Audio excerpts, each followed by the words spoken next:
بسم اللہ الرحمن الرحیم۔ عید کا دن تھا اور صبح کا وقت تھا۔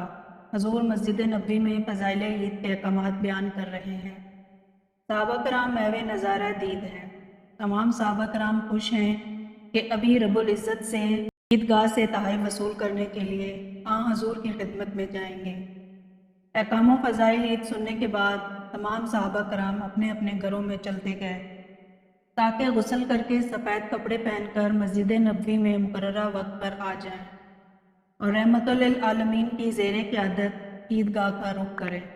چنانچہ حضور بھی اپنے گھر تشریف لائے تو حسین کریم نہا دھو کر خوشبو لگا کر آپ کے انتظار میں بڑی بے قراری سے وقت کاٹ رہے تھے۔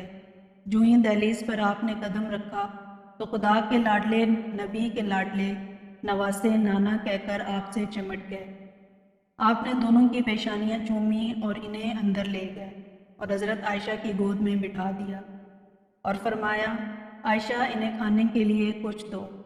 فراغت غسل کے بعد آپ نے سفید کپڑے زیب تن کیے، خوشبو لگائی۔ اتنے میں مؤذن حضرت بلال رضی اللہ تعالیٰ عنہ نے دروازے پہ دستک دی۔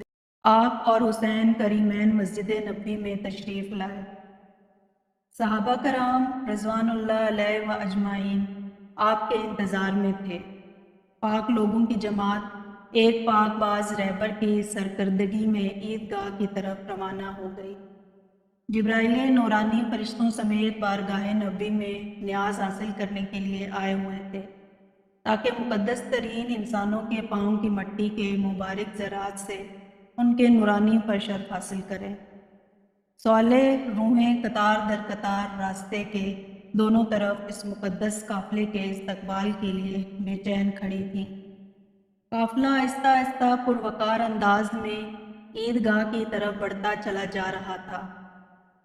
ارض مقدس کے یہ نامور ہستیاں عیدگاہ کے قریب پہنچنے والی تھیں کہ اچانک رسول اللہ کے کانوں میں کسی کے رونے کی آواز آئی۔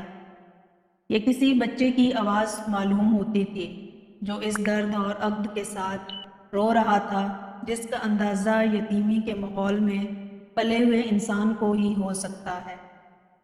آپ نے دیکھا ہے کہ ایک بچہ سادہ کپڑوں میں ملبوس ہے، جو ہی بچوں کے کہکوں کی آوازوں کو سنتا ہے اپنی درد انگیز آواز کو بلند کرتا ہے۔ عید پر گزرنے والے کہکوں کو سن کر یہ نہ خیال کریں کہ آج چونکہ عید ہے اس لیے ہر چھوٹے بڑے سبھی چہرے روشن ہیں۔ آپ نے اس طرف رخ کیا، کائنات کا رخ بدل گیا۔ حسن حسین صحابہ پیچھے، آپ بچے کے قریب پہنچے۔ بچہ اتنا بڑا مجمع دیکھ کر اپنی طرف آتے دیکھ کر صحن میں اور سسکیاں بھرنے لگا۔ حضور کی آنکھیں بند ہو گئیں، اپنا یتیمی کا دور یاد آ گیا۔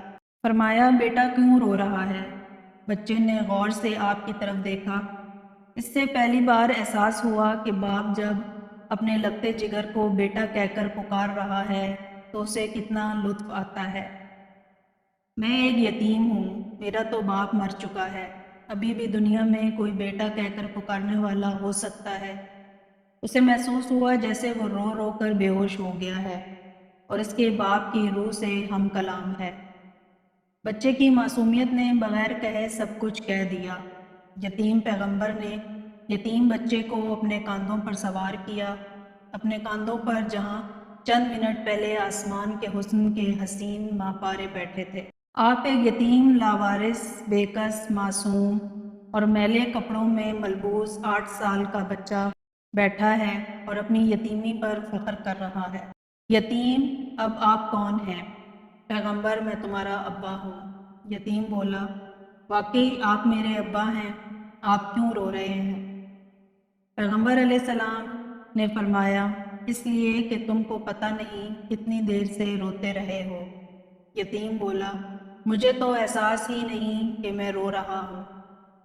اے آسمان، تو نے جھک کر دیکھ لیا، زمین، تو نے اوپر کا منظر بھی دیکھ لیا، اے ہوا، تو نے بھی اپنی خوشبو محسوس کر لی، درختوں، تم نے اپنے جھومنے میں مستی بھی دیکھ لی۔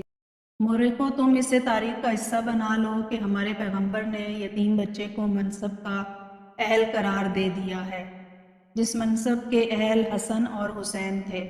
ان کے نواسے پیدل چل رہے ہیں یتیم بچہ کندھے پر سوار تھا۔ پھر آپ کو پتہ ہے وہ کہاں گئے؟ عیدگاہ کی طرف؟ نہیں، اسے تو اتنی دیر کندھوں پر سوار رہنا تھا جتنی دیر حسین رضی اللہ تعالیٰ عنہ رہے تھے۔ وقت کی گھڑیاں تم اپنی رفتار مدھم کر لو، نظام کائنات تم رک جاؤ، سورج تم اپنی رفتار نرم کر لو۔ جب وہ یتیم کی عید نہ ہوگی، پیغمبر کی عید نہ ہوگی۔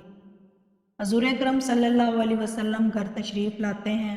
حضرت عائشہ صدیقہ رضی اللہ تعالیٰ عنہا آپ کے اچانک برد و مسعود پر حیران ہو جاتی ہیں۔ وجہ پوچھتی ہیں، عائشہ تم اولاد سے تڑپتی تھی نا، آج خداوند نے تمہاری یہ آرزو پوری کر دی، میری اور سب مسلمانوں کی عید سے پہلے تمہاری عید ہو گئی۔ اللہ نے تمہاری سن لی ہے۔ یتیم کو آگے کرتے ہوئے فرمایا، محمد کا پسندیدہ بیٹا ہے۔ حضرت عائشہ صدیقہ رضی اللہ تعالیٰ عنہا اہلاً و سہلاً مرحبا نبی کہہ کر بچے کو گود میں لے کر چوم رہی ہیں۔ پیغمبر عائشہ اس کا کوئی ابا نہیں، محمد اس کے ابا ہیں۔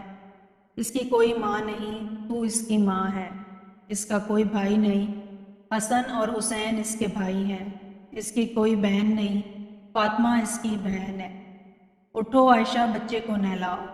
حضرت عائشہ صدیقہ رضی اللہ تعالیٰ عنہا اور حضور اقدس اس بچے کو نہلانے میں مصروف ہیں۔ اتنے میں حضرت فاطمہ زہرا رضی اللہ تعالیٰ عنہا تشریف لائیں۔ آپ کھڑے ہو جاتے ہیں اور فرماتے ہیں، بیٹی مجھے یاد ہے تم قاسم اور ابراہیم بھائیوں کی موت پر روئی تھی، آج اللہ نے ان کے بدلے تمہارے بھائی دے دیے۔ یہ تمہارا چھوٹا بھائی ہے، اسے نہلا رہے ہیں تاکہ نہلا دھو کر صاف ستھرے کپڑے پہن کر ہمارے ساتھ عید پڑھنے جائیں۔ فاطمہ رضی اللہ تعالیٰ عنہ فرماتی ہیں، اہلاً و سہلاً مرحبا یا نبی، یہ کہہ کر پانی لینے چلے جاتی ہیں۔ حضور اکرم صلی اللہ علیہ وسلم اپنے مبارک ہاتھوں سے بچے کے جسم پر لگی میل اتار رہے ہیں۔ جنت کی عورتوں کی سردار فاطمہ الزہرا رضی اللہ تعالیٰ عنہا اپنے ہاتھوں سے بھائی کے معصوم بدن پر پانی ڈال رہی ہیں۔ حسین کریمین اپنے کپڑوں میں بھائی کے لیے اچھے سے اچھے جوڑے کا انتخاب کر رہے ہیں۔ گویا گھر کا ہر فرد حقیقی طور پر عید یتیمی سے لطف اندوز ہو رہا ہے۔ دوستو، عید آنے والی ہے، ہمارے ارد گرد کتنے ہی یتیم بچے ہوں گے جن کی عید یوں ہی گزر جاتی ہے، بغیر اچھے کپڑے پہنے، بغیر جوتے پہنے اور بغیر کچھ اچھا کھائے، بس حسرت بھری نگاہوں سے دوسرے بچوں کو دیکھتے رہتے ہیں کہ کاش میں بھی اچھے کپڑے پہنتا، کاش میں بھی اچھے جوتے پہنتا، اچھا کھانا کھاتا، میں بھی دوسرے بچوں کی طرح اپنے والد کے ساتھ عید گاہ جاتا، عید کی نماز ادا کرتا۔ دوستوں، ہمیں اپنے ارد گرد نظر رکھنی چاہیے۔ ہمارے ارد گرد غریب لوگ موجود ہیں، تو اس عید میں ان کا ساتھ دیں، ہو سکے تو ان کے لیے ہم کپڑوں کا بندوبست کریں، ان کے ساتھ اتنی امداد ضرور کریں کہ اس عید میں وہ ہمارے ساتھ ہماری خوشیوں میں شامل ہو جائیں۔ انہی لفظوں کے ساتھ میں اجازت چاہوں گی۔ امید کرتی ہوں کہ آپ کو ہماری یہ ویڈیو پسند آئی ہوگی۔ نیکسٹ ویڈیو تک کے لیے اللہ حافظ۔